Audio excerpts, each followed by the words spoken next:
You're listening to the Cooking from Scratch podcast. Today's episode features a culinary genius who doesn't just create mouth-watering dishes, but also blends the art of cooking with the science of nutrition. Our guest is Chef Ilkay Basugur, a talented chef and functional nutrition student. With a passion for both flavor and wellness, Ilkay has mastered the delicate balance between indulgence and health. We'll explore how Ilkay integrates nutritional principles into her culinary creations, the secrets behind crafting meals that are as nourishing as they are delicious, and how you can make small changes in your own kitchen to support your well-being.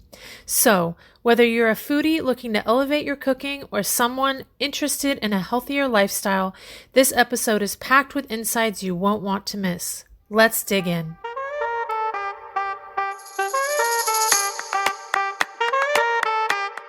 Hi, I'm Aliye, and with over 15 years of cooking in professional kitchens and at home for my family, this is the first non-cooking cooking podcast that shows you how to make your homemade meals easier and more delicious so you can feel inspired and motivated to cook in the midst of your busy life. We go behind the scenes and tap into the stories and inspiration of chefs, bakers, farmers, and other culinary professionals to reveal what they're up to in their kitchen right now and what their favorite at-home dish is to cook from scratch. This is the Cooking from Scratch podcast.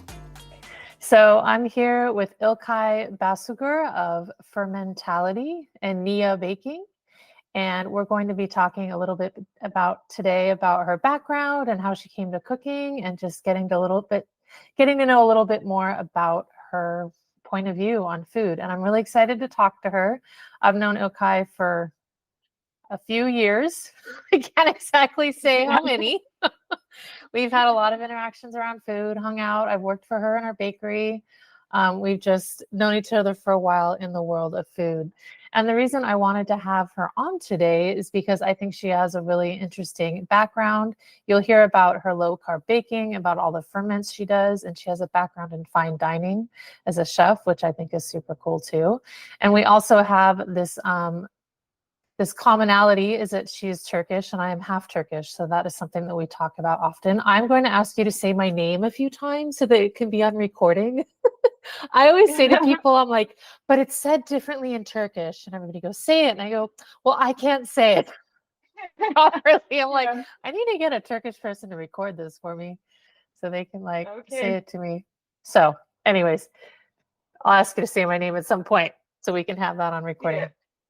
So like I said, you're working in the bakery now. How is that going? How are things right now?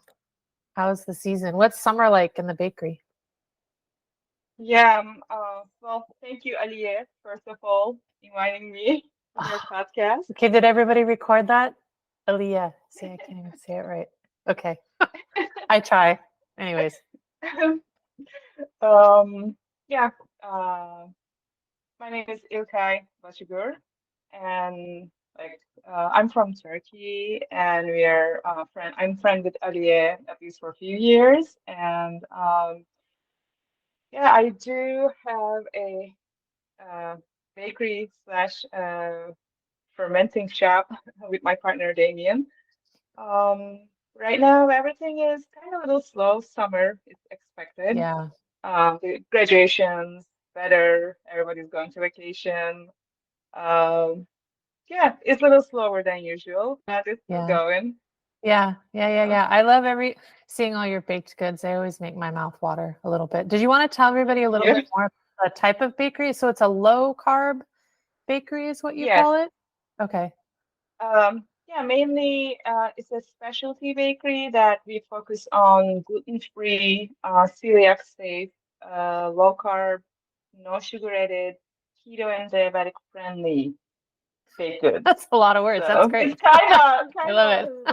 long description, but this is what we're doing. So yeah.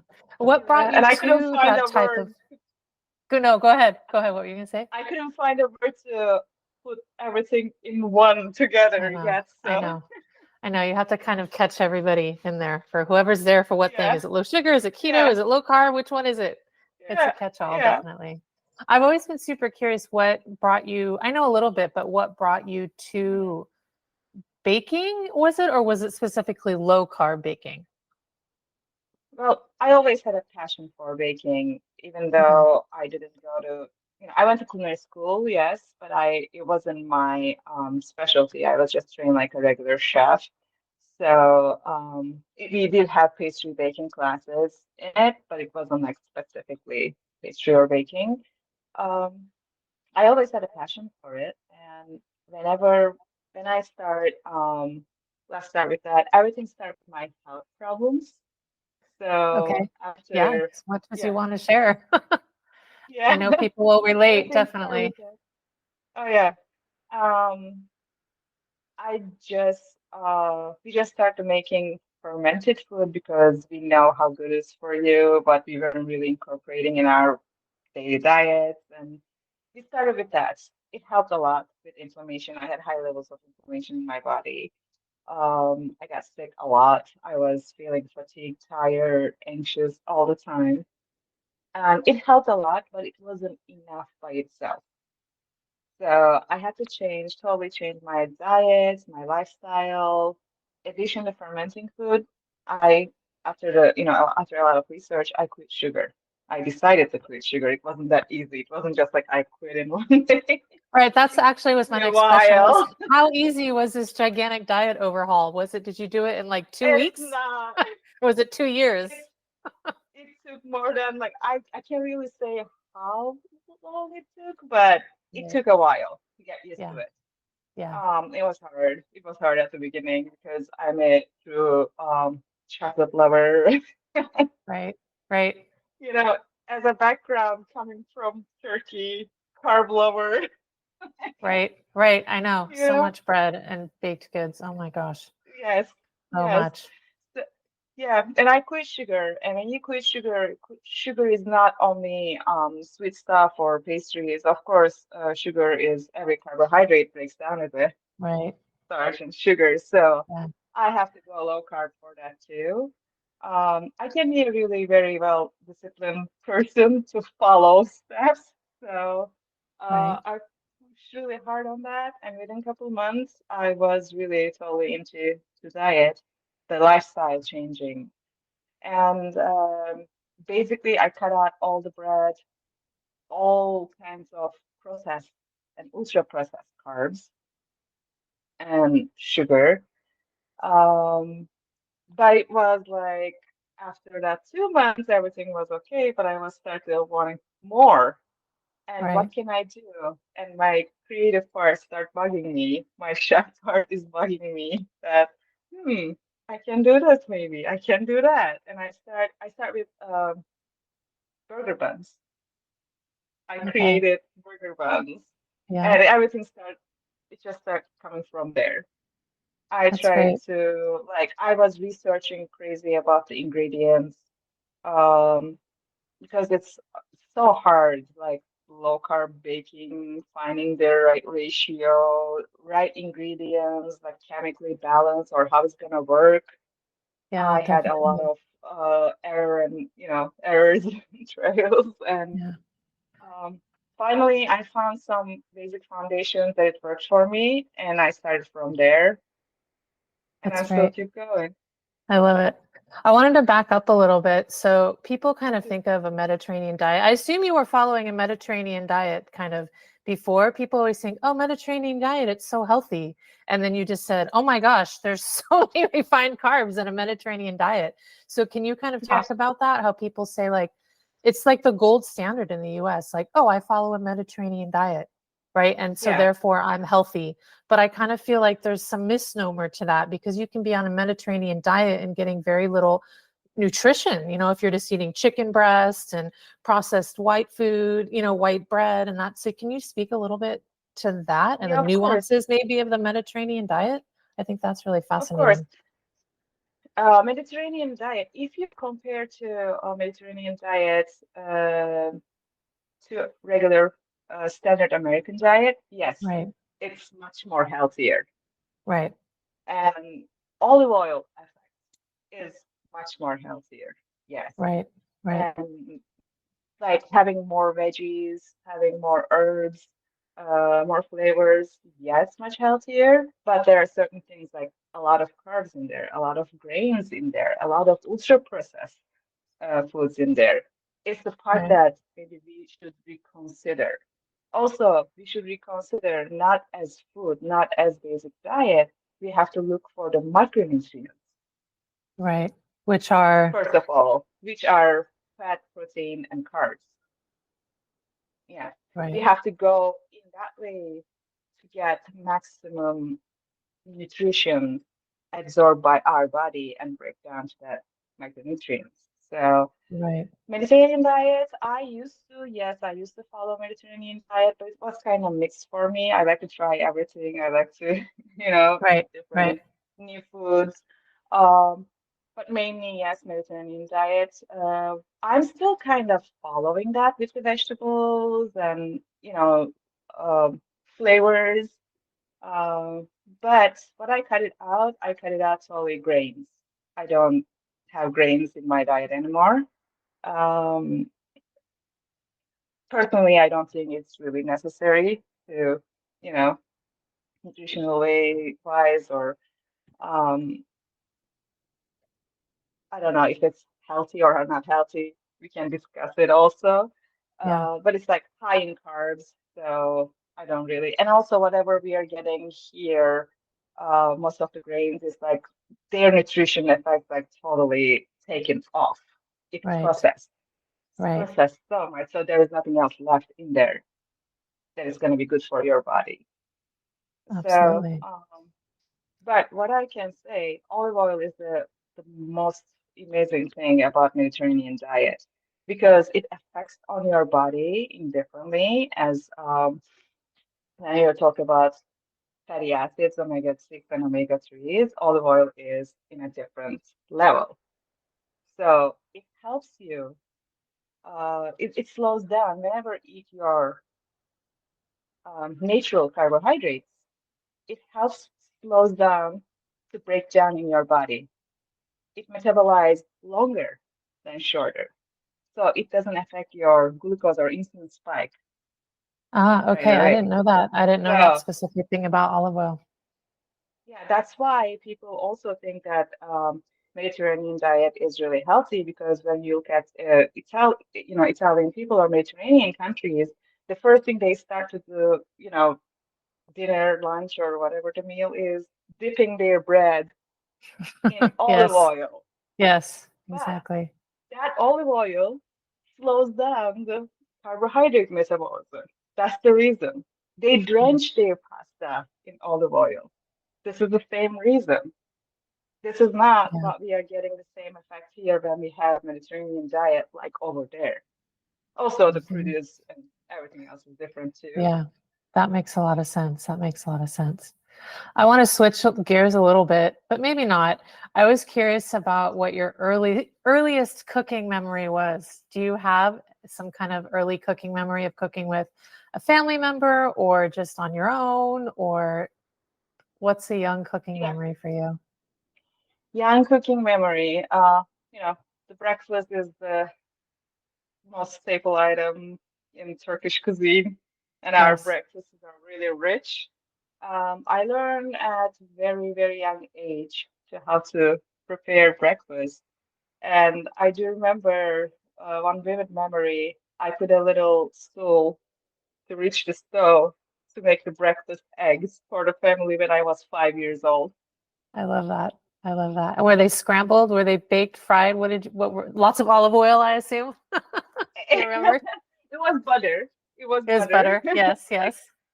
like yeah, it was just the fried eggs. Yeah, pretty Yeah. basic. I think that's But the I was first day of always, culinary school too. yeah. My mom and my dad, they were both really great cooks. Uh, and like they always prepare delicious meals and everything. And then I always have a passion to help them in the kitchen, watch them, learn from them, or cook with them. And also the salads. Making salad, it was my job after like certain age, 10, Yeah. 12 years, every kind of salad. I was just making the salad at home. Yeah. Yeah. I find that across the board in different cultures. I have a friend who's Vietnamese, and that's her same story. She was like, I was put on herbs at age 7. That's what Yeah. she did. Like, it's kind of a standard. Like, what can the small kid do? And salads are often Yeah. a simple thing for them to do. Definitely. And also in our Turkish culture, we used to have, I'm sure they still have in so many places. I'm from south side of Turkey. When we do like we preserve food a lot over there for the Okay. winter, for the summer, because we still go with seasonal produce. So we used to make our own homemade tomato paste and Oh, yeah. pepper paste.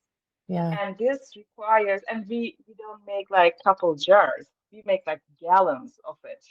Use it the whole like winter, summertime.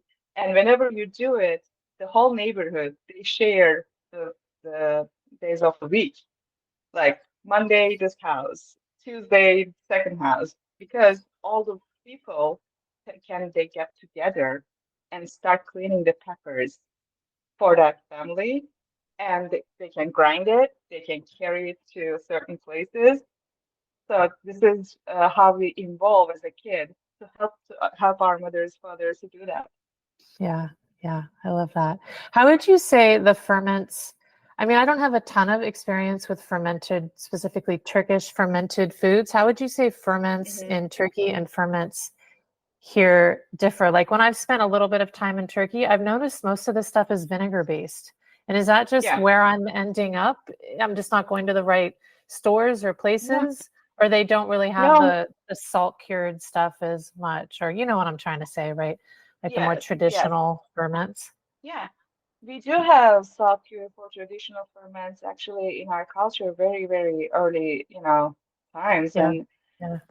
it changed like everything else all around the world because of the expanded shelf life of fermented foods, and vinegar came to our Right. Right. lives. This is how it started, and it was gonna be easier to everybody else over there too. They just stopped using these old methods to do that, and but they still do, especially one type of cheese, southeast side of Turkey. They bury it Ooh, underground. really?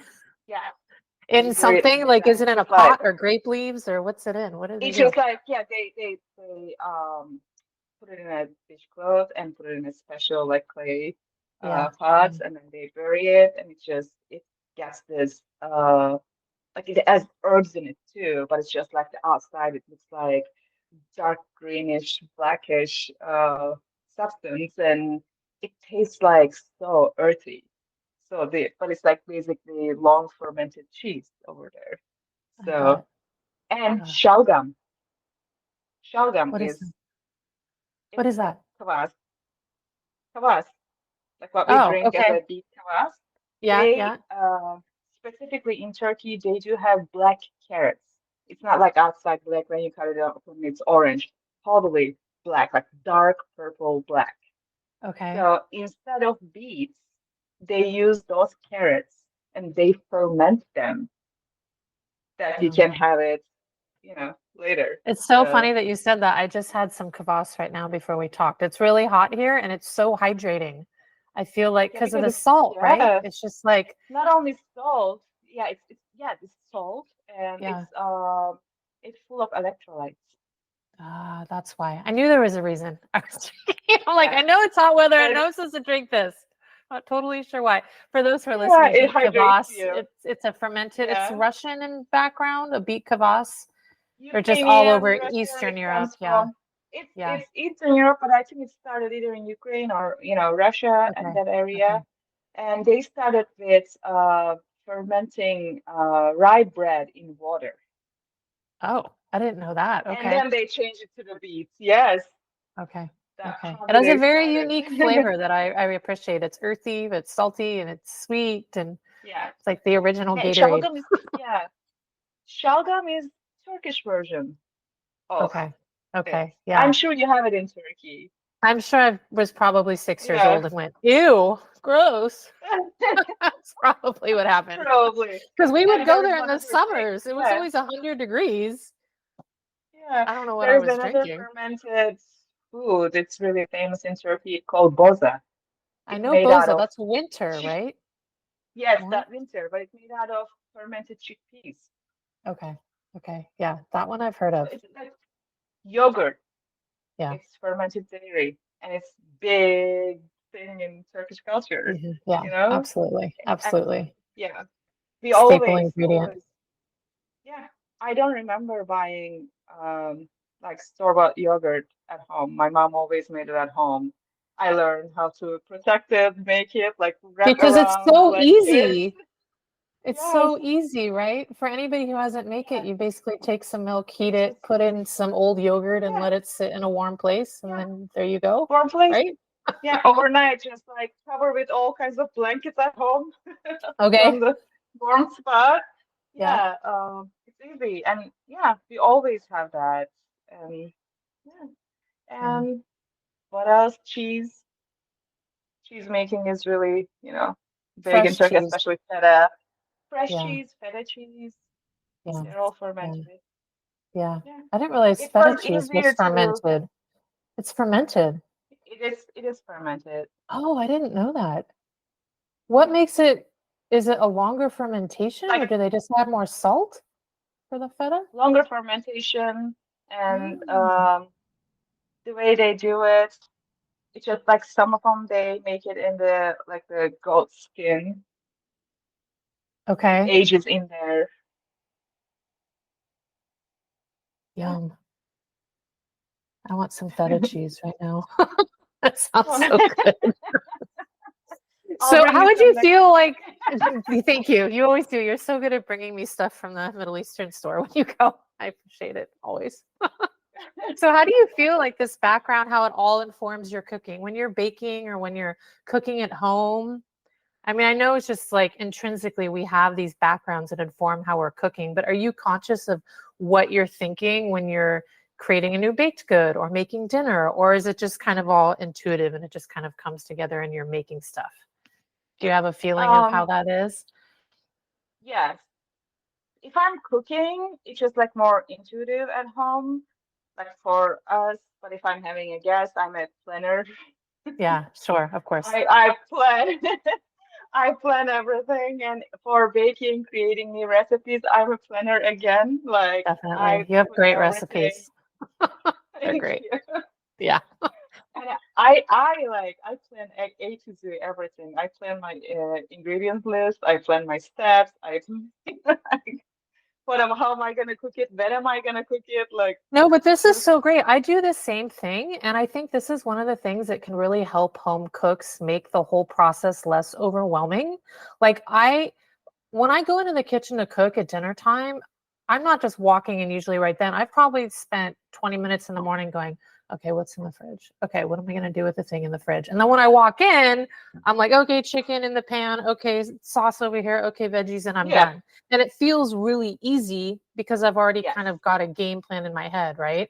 If I go Hmm. in and I try it, I'm like, oh gosh, I don't know. I'm tired. Oh, what am I going to do with this chicken? And so I try to encourage people to kind of plan beforehand in this way that professional cooks Yeah, tend to do, yeah, right? That's kind of a yeah. pro cook Oh thing, but yeah, I think a super amazing hack for home cooks who are trying to stay of course. motivated to kind of Yeah. not necessarily like to the T have to plan it all, but at No, least have some no. kind of idea of like, I'm going to take this, I'm going to do this with it. Okay, done. Dinner's done in my head. So it's going to be easily done in the kitchen, right? Also, it's much. I find that a little easier for home if I'm shopping or something. I think like I had 2 to 3 meals max, and Yeah. then I make a shopping list, and I make this shopping list, and I'm sure not all the time, but most of you left with the leftovers, Yeah. right? And most leftovers, whatever I'm cooking, whenever I have a little bit of this, little bit of that, I always crack an egg and bind with it. It's a new dish. Oh, that's funny. I love it. That's like Hack always right there. here. Crack an egg. But this is from my mom, what I learned from her when I was little. But we had like bunch of little leftovers. She was like, "Oh, we don't have time to make whole dinner. Here you go. And she made it all delicious. It works for some, and it works for me. Like last night, exactly. I came home late, and I'm like, okay, what are we gonna cook? And I was so tired after farmers market and everything. Of course. I'm like, Yes. oh, we have a little bit of chicken left. We have a little bit of ground bison. Oh, I do have a little bit harissa here. Here you go. Crack an egg on it. And it was perfect. Is that going to be the name of your cookbook? Crack an egg on it? I think it should be. I love that. Great idea. Great idea. I love that. Yeah, I mean, the things that we turn to, I think that's what I'm trying to pull out of people, which leads to my next question. Do you know what's in your freezer right now? Like, I cook a ton from my freezer. I'm always like, okay, what's in there? Well, we got this, and that. And I relate to what you're saying about thinking only 2 to 3 meals ahead. I'm the same way. Anything else is just too much for me. But I've always got a freezer, not full of stuff, but probably Mm-hmm. 2, 3, 4 proteins in there. I'll add some kind of fresh element that I get from the farmer's market or from you guys. Your Yeah, fermented yeah, veggies are awesome. And like you said, I don't always do the egg. That's more breakfast for me. But yeah. then you have a meal. What are your staples for your freezer or pantry or something besides eggs? We already know eggs are one that you Yes, might eggs are always, number one. always have. Yeah. You might always have on Um, hand. I don't have much on the freezer, Or but if I fridge, have a pantry. couple of proteins, and usually like if I have overbaked something, I freeze my baked goods. Like I pull it out later and throw it out, and they thaw out beautifully. So right now I have Oh, what is that again? beef cheeks, like a cheek meat. Oh, beef cheeks. Yes. That's how you Uh-huh. make They're yeah. delicious. They're really They're delicious. tender. Are they tender? Tender. You need to Yeah. braise it, yes. And we Yeah. make like taco with that, or we can put like, if you make pasta, you can put on pasta. You can eat like, I do make cauliflower rice. I put it on there. Ooh, So, that sounds good. and also I do have a couple of packs of like grilling like Polish kielbasa. Yeah. Yeah. One of Yeah. sausages are one of my favorite go-tos. They're so delicious if you find a high Oh quality yeah. sausage, right? Yeah. One of our friends at the market, they make their own sausages. So Yeah. Yeah. we get it from them. I mostly shop from farmers market, of course. Yeah. Yeah. Definitely. You're there. Yeah. There's your food. And in my fridge is always ferment, ferment brine. I take a shot during the day. That's right. I And still need to do that. I haven't gotten into that yet. Really good for gut that's health, right? really good. It is Yeah. good for gut health. It's good for hydrating. It's good for, especially after I work out, it prevents my muscle cramps. Ah, yes. And I do sweat a lot while I'm working out, so it helps me to Yeah. Yeah. rehydrate right away. Um, what else do we have? Yeah, mostly eggs and butter has to have in the fridge. Right. I know. I And know. I do have my other staples. It has to be there. Tomato paste, pepper paste. Yes. Pepper paste. I Oh, would say if people haven't discovered pepper paste, buy pepper paste. I think that's an ah, incredible ingredient that you get at Middle incredible Eastern markets ingredient. here. And there's Yeah. 10 varieties to choose from. I don't know. I can't tell you the one to buy, but I'm always just kind of picking one that looks bright red. I don't know. That's the one I Yeah, pick. But I it's found so good. couple of good ones like homemade style. I Yeah. choose those. Yeah. And I do have olives in Yes. my Of fridge, course. and Always. Thai curry paste. Yes. Three Do different you kinds have, of Thai curry. If I go help, I'm like, we are going out. Like we need to get. do you have a farmer's market vendor you get it from, or do you have a brand that or you make it No, personally? unfortunately, if we have time, I make it. If I don't, I usually get Yeah. it from the Cambodian store or Thai store. Yeah. Yeah. And yeah, those are like really staple. Yogurt. I always have yogurt in the Yeah. fridge. Yeah. Mhm. Yeah, those are great. And Those and Thai curry pastes are concentrated flavor, right? And so and it makes the also meal it's really just like, quick.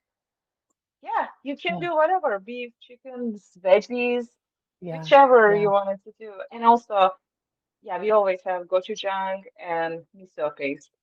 Yes. So gochujang, the fermented Korean bean paste? It's bean. No, Bean red pepper. paste, But red there's red pepper. pepper Some of paste. them has Yes. soybeans, some of them Some of don't. them don't. Yeah, it Right. depends. Okay. Yeah.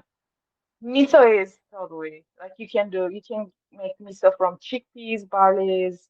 It's variety. Yes. I like the mellower one. I have the white one is the one I keep on hand. And you can make like Hmm. combine it with mustard and rice vinegar and makes like a dressing or a pork marinade. There's so many things to do with miso. Yeah, Yeah. yeah. Ooh. And also I'm like other one I planning think is dinner like over here. I'm like, oh, right. let's see. And it's just like the Oh, same category. It's like a koji also. The koji you can yes. use it. Amazing, amazing marinade for chicken, for pork. Koji's a fermented rice product? No. Rice, yes. Yes. Yeah, it Okay. is. Also in an It Asian is. supermarket, right? Japanese mainly. Japanese more. Okay. Yeah, that's one I don't use as much. I just know of it. Definitely. Hmm. Talk more about the red pepper paste. I tend to kind of use it where I would use tomato paste, and I find that it adds just another layer of flavor. Is there something more specific you do with the Turkish red pepper paste or Uh, More layer of flavor, more color. It gives you more better color? color than tomato paste. Yes. Ah, okay. And sometimes it can be spicy. And Sometimes there's a it heat. can be spicy. Yes, yes. Yeah, It just if you buy mild, you can get the right. mild one. You can buy the hot one. But also, pepper paste is lower carbs than tomatoes, so Oh, that makes it sense. helps There's you not as that much way sugar too. in those, huh? Yeah, yes. Yes, yes, yes. Okay. So I could see even more now why, yeah, the pepper paste. And pepper paste has more concentrated flavor. Okay. Okay. Yeah, That's why I'm always just blown away by how much flavor it does add when I put it in something. And it's usually people because will it's go, much more. "What's in this?" And I'm like, "Pepper paste? Is that really what's giving me Yeah, all this flavor?" But I think that is true, yeah. right? Certain things I use just pepper paste, but some things I mix them together. Yeah. Tomato paste and the pepper paste. Like sweetness from tomato paste, that extra layer of flavor from the pepper paste, it just like blends beautifully. Yeah. Yeah, that makes sense. Ah, so delicious. Oh my gosh. Okay. So are these the things that are inspiring you and motivating you to cook? Are these flavors? Or what do you think it is that motivates you? Say you're exhausted and you're just like, oh my gosh, do I have to feed myself? I don't want to eat out. Like, what is it that inspires you? Is it what you have on hand? Is it health? Like, what prevents you from just picking up takeout or Well, eating something that you know you won't be happy with yourself with later? You know what I'm saying? yeah, we hardly do takeout. We, you know, mostly cook our own food, and if we go out, we used to go out eat more, but lately just maybe once a month or more than that. Yeah. Um, First of all, the health aspect of it, Number one, because right? number one, especially the cooking oils, like It's always a a thing. I lot think of, that's such a hidden culprit. Like if we eat out and I don't feel good afterwards, and I know that none of the ingredients, like if I eat too much dairy, I don't feel well, and I know there's none of that in it, it has to be the oils every time, right? They're using some cheap seed oil or even something partially hydrogenated, and I feel terrible afterward. Either yep, my stomach or yep, I just feel gross in general. yeah, and those oils doesn't leave your body for 2 years. Oh God, gross. That's gonna help me. I And didn't most have of, that in my head. I just knew they were bad for yeah, me, but oh yeah. So, I mean, it just that's why it's not like I'm being snobby or, I don't like. I would love to go to a good restaurant, of course, indulge myself. And it's part of my job, my continuous education as well, to go and try stuff, find out what's going on, what's new. But that part, it's just like pulls me back, right? yeah, absolutely. Because we all know most of the restaurant, even like really very high ends or not, everybody uses, right? Still uses Yeah, canola oils, yeah, seed oils, vegetable oils. yeah, That's the one. aspect. And the second thing, all the marinades and dressings has a lot of sugar components on it. Oh, It's not like really? I'm never eating. Yeah, most of them. Even if you can't taste it, And like even if it's not, even I'll notice it if it's something's really sweet. I'm like, good God, this is so sweet in a way that's unexpected. Like that happens to yeah, me a lot when I eat out. My palate's just a little different, I think. yeah, it just no, it still has a sweet component to it, even though it doesn't have to be real added sugar, like table sugar, I call it, cane sugar, or it can be honey, it can be like actual really high sugar fruit in there, which is breaks Mm, down as fructose in your body, so right, processes the regular sugar as well. So right. those are the things, the health consciousness mostly for me. Yeah, And time-wise, I'm mostly at the bakery, so I right, really right, have time to go right. out to eat either. Um, yeah, I usually whatever is on hand, and I try to be get creative. Even though if I'm just eating salad, my salad looks like a whole meal. Like my protein, I eat very heavily on the protein side, at least 30 grams per meal. I try to get in at least. So, protein, most of all, my leafy greens, so important. I have to have it every day. Fiber. You have to get like 25 to 30 grams of fiber per day. So at least I try to do that. And I just like, I try to be creative after that. What do we have? Add this, add that, and always finish with a little bit of fermented foods, sauerkraut, Yeah, kimchi, always. like Just gives it that cauliflower. zing, not a health factor Yeah, too, definitely. yeah, So you're studying functional nutrition. What is it? This something that you're in a yeah. program right now, aren't you? Integrative. Yeah, I am. I'm studying integrative and functional medicine, functional nutrition. Okay. Okay. And your goal is to Yeah. take clients, right? Eventually, or teach Yes, other people how yes, to do this? eventually. Yes. Also, I would like to combine everything that I know. I would like to create client base, and I would like to create not only to tell them, what they need to eat or the lifestyle or everything. I would like to create their menus, and I would like to look it in that way too, Oh, that's great. like Are you taking personalized. clients now? I know people right now would be No, like, sign me up. Give me that not right woman's now. I number. really need to. I mean, if you know me a little bit, I'm a little bit of perfectionist. So, Yes, I know that about you. So not yet so until it's perfect. I have to be make sure that I'm ready. I'm filling all my gaps. Learning. I'm gonna be learn all of my life. I know that learning is not gonna be end, but at least if I know that I have enough knowledge to give to some other person, some other people. So Makes sense. I'm waiting So for if that. people And do, if if I people go ahead. What are you gonna say? and like not only going to school, after the school, I have to take the board exam.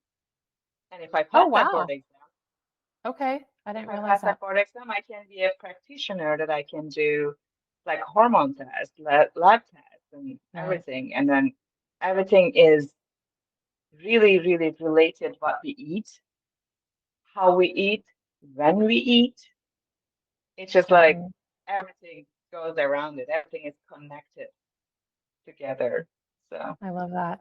If people want to keep in touch or keep up with what you're doing, should they follow your Instagram or what's the best way to do that? Come into, Yeah, if they they're can local, follow. come into the bakery. Yeah, they can come into the bakery. They can find us at the farmers markets. They can follow us on Instagram and Facebook. We do our announcements. So We do Instagram is have Fermentality. Is that the at Fermentality.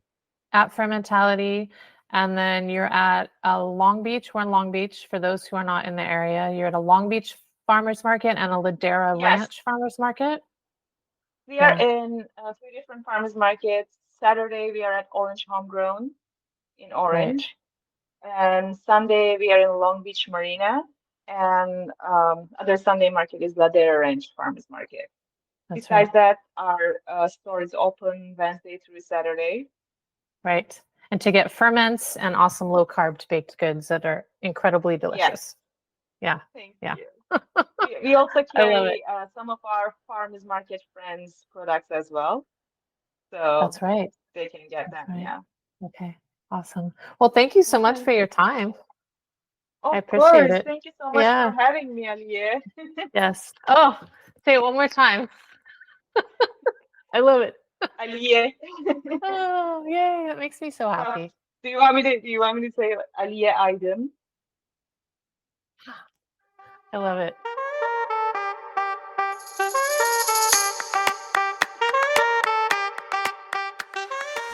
Thank you for listening to this episode from start to finish. If you have any questions about the things we covered in the show or would like to follow my projects, please find me on Instagram as Soul Space Chef or join my free Facebook group, The Soul of Cooking. We hope you enjoyed this episode. If you did, please leave us a review on Apple Podcasts and Spotify and share this episode with your friends. I hope you found some fresh ideas to spice up your meals and make your kitchen adventures even more exciting. If you're eager to dive deeper and learn some game-changing tips for effortlessly adding variety to your meals, don't miss my upcoming live masterclass called 6 Easy Ways to Quickly Add Variety to Your Meals. In this 90-minute training, I'll be sharing practical strategies and creative ideas to transform your cooking routine and give you back your time and energy on weeknights.